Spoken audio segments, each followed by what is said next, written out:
бо мақсади дар сатҳи баланд пешвоз гирифтани ҷашни 35-солагии истиқлоли давлатии ҷумҳурии Тоҷикистон ва татбиқи амалии дастур супоришҳои пешвои муаззами миллат муҳтарам Эмомалӣ Раҳмон ҷиҳати вусъати корҳои созандагию бунёдкории сокинону соҳибкорони ватандӯсту ободгари шаҳри Бохтар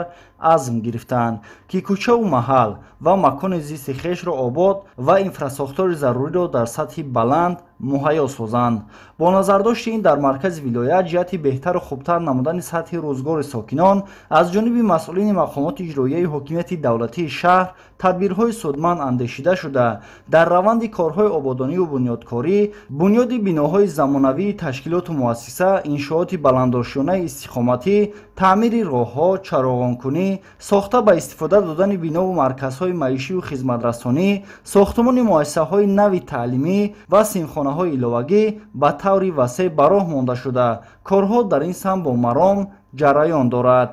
با مقصد سزاوار پیشواز گرفتن 35 سالگی استقلال دولتی جمهوری تاجیکستان در اساس قرار مجلس وکیلان خلق شهر بختار 300 عدد بنا و انشاءات تصدیق شده است. از سال 2022 تا این جانب 192 عدد بنا و انشاءات تا به امروز مورد بهره برداری قرار داده شده است. مورد ذکر است که طی چند سال اخیر شهر باختر با قامت افروختن بنا و انشاءات معیشی و خدمترسانی آباد و زیبا گشته شرایط کار و فعالیت با ساکنان بهتر و خوبتر می‌گردد که این از ثمره صاحب استقلالی کشور дарак медиҳад. ҷиҳати иҷрои сарвақтӣ ва босифат анҷом додани лоиҳаҳои меъморӣ даҳо мутахассисону бинокорон ба корҳои сохтмонӣ ҷалб гардиданд. ба гуфтаи масъулин, корҳои сохтмонӣ тибқи дастуру супоришҳои роҳбари давлат мутобиқ ба меъёрҳои замони муосир ба роҳ монда шуда, ҳамзамон дар соли 2025 аз иншооти хурду бузурги маишие ки то имрӯз мавриди баҳрабардорӣ қарор дода шудааст, наздик ба 1000 нафар сокинони маҳаллӣ бо ҷои кори доимиву мавсимӣ таъин шуданд. лозим ба зикри хос аст ки ҳамасола теъдоди аҳолӣ дар шаҳри Бохтар афзоиш ёфта, талабот ба хонаҳои истиқоматӣ бештар мегардад. аз ин лиҳоз зарурати вусъат додани тадбирҳои созандагӣ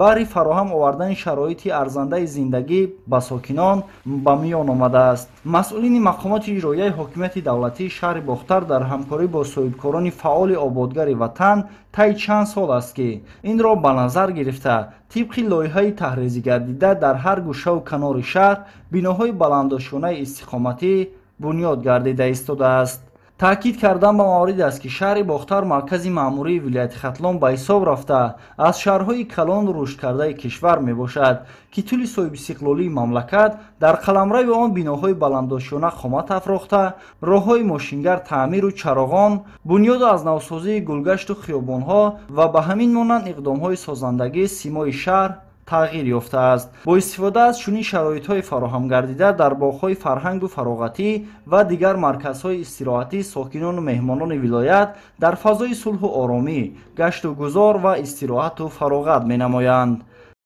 маъсан амин самараи истиқлолият, самараи ваҳдати миллӣ, сулҳу суботи сиёсӣ